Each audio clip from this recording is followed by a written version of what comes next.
Hello and welcome to the gun shop. Today we're here with our top 5 budget guns.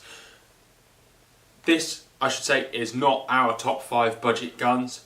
They're just sort of mass generalisations. However, they are all representing good value for money and they're good quality guns. I'm going to start with this. This is the obvious choice in a budget shotgun. This is an Armsan semi-automatic. Brand new for around the £400 mark. You can go and buy this with 3 years warranty. That's warranty against it not working for 3 years. Under most circumstances, as long as you clean it and maintain it somewhat. A gun you can buy and never have to spend any money on for the next 3 years. That's pretty good. That's better than sort of your wild card where a firing pin or a mainspring might break. Armsan, Hatsan, one of those two is probably a good one. You can pick up a second-hand one for about 100 quid. Personally, I'd buy new for about the 400 mark. You can find some real good deals sometimes for about £300–350 new. Brand new with 3 years warranty. They're not hideous, they're always a bit well front heavy, but you know, we've played, you can stick about 5–6 ounces in the back of one of these and they turn into a real formidable gun actually. Really nice. The rubberized stock is a really good quality and you know, both of them, both the Armsan and the Hatsan are great guns. Personally I'd buy new, but like I said, for 150 quid, 100 quid you can find a pretty scrabby second-hand one. And that's alright, that's pretty good, we don't mind that. Moving on. Lambo. So Lambo went bust, what? Back in 2010? 2011? 2011? That was a sad moment. You know, you've never heard a bad word said about a Lambo shotgun. Built in Spain, built like tanks, but with a touch of refinement, unlike a lot of the other budget brands. They worked and they shot very well. It copied some of the styles and designs of some of the more popular guns, so you end up with, although now out of date, very good looking, good shooting guns. Lacking perhaps in refinement, but not too bad. Do a lot of different designs. They do your standard model there, standard sporter, they do a sporting deluxe, they do a game luxe. There is a lot of different models you can get, non-ejector versions, double trigger versions, but a nice sporting example like this will set you back well under 500 quid. If you look pretty hard, I think I saw one on Facebook the other day, not that they're allowed to advertise on Facebook, but somebody was, 180 quid. 180 quid. That's not bad.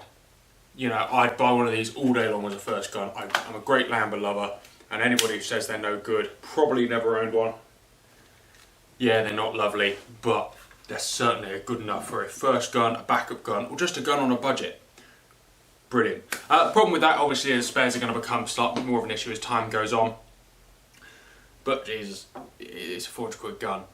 And they don't break. You know, I've had to fix half a dozen Lambos by comparison to many Berettas and Brownings. So that's not bad.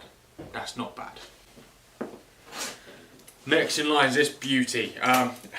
This AYA Yeoman double trigger, non-ejector, 70mm chamber, 2 3/4 inch chamber, side by side. There is literally nothing to go wrong with this gun. You know, back in the 60s they were about 40 quid. They weren't a lot, brand new, and that is for a essentially hand-built gun. Yes, they're not the prettiest thing, you've got no engraving. Boring ass wood. Variety of barrels. One's got the step-up rib, though you can get ones with scallops.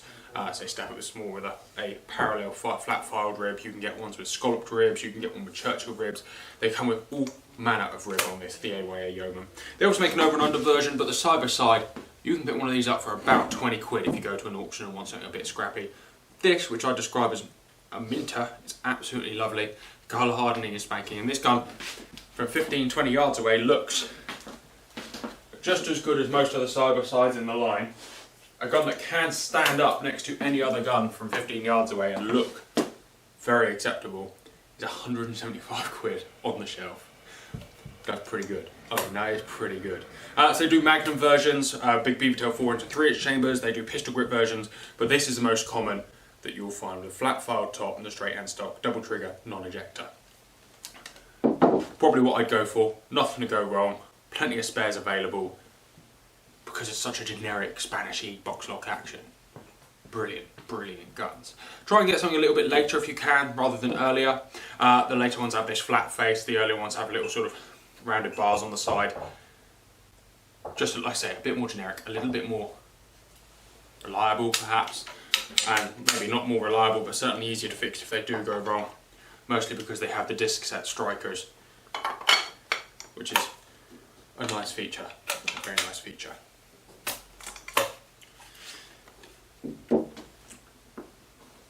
Everybody knows we love Baikal here at the gun shop, and this one here is no exception. It's £150.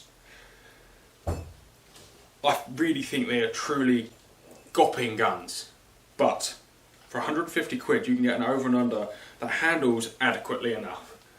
They handle adequately, and because you don't mind sticking all this stuff over it to make it fit. And there's something quite beautiful about having a gun that you actually don't love. I've got a car I don't love, but I love that I don't love it.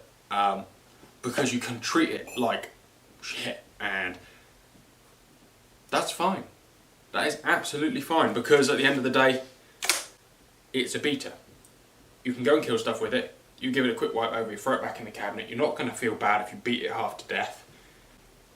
And, you know, there's a certain bit of comedy value, I suppose, to a Baikal in their existence. Like I said, you have to think very much the English market. It's just something we do not use very much anymore. Everybody is more into their sporting shotguns, and it's rare to see a gun that's worth less than 500 quid on the circuit. Really, however stupid that sounds. There's a few, don't get me wrong, on the more local clay shoots, but big clay shooting being the main reason people owning shotguns in the UK. Not many people are going to own a double trigger non-ejector over and under when you can go get yourself a Beretta on tick for 100 quid a month and be at the same level as your friends. Great gun, £150. Again, it's just they represent such good value for money. If you get a really ratty one, you'll pick it up for well under 100 quid. You pick up a nice one, it'll cost you a bit more than that. You can go buy new ones, but I probably wouldn't recommend it because they're a lot of money. Last but definitely not least, in fact probably my favourite of the bunch, this is an SKB 500. I love it. You know, they are such refined guns for the money. They're just getting on a bit now. So they do represent great value for money in the regard that nobody really knows what they are. Leaf springs, really well made barrels, a very, very nice setup, big, strong actions, and absolutely fantastic trigger pulls with a single selective trigger. Not a lot more to say about SKBs. Watch our review on one. In fact, all of these there is reviews on. Go and check them out, see what you think if you want a bit more in-depth information. But in terms of refinement, there's a few things like the SKB, the Nikos, guns that just are not popular at all. People don't know what they are, people don't know, hence know what they're worth, so you can pick them up for 300, 400, 500 pounds for a really nice one, and have a gun that people might not appreciate to look at, but Jesus, they shoot really very, very well. Very, very well. Right, so there you have it. That was my top 5 budget shotguns. The Armsan A612, or cheap semi-automatic. Lambos, brilliant brand for on the budget. The yeoman side by side, one of the best cheap guns you can buy, hands down. The Baikal, one of the guns that you can genuinely not fall in love with. And the BSA SKB 500, or just general SKB. Fantastic brand, fantastic value for money. Thank you very much for watching. Hope you enjoyed. Take care. Goodbye.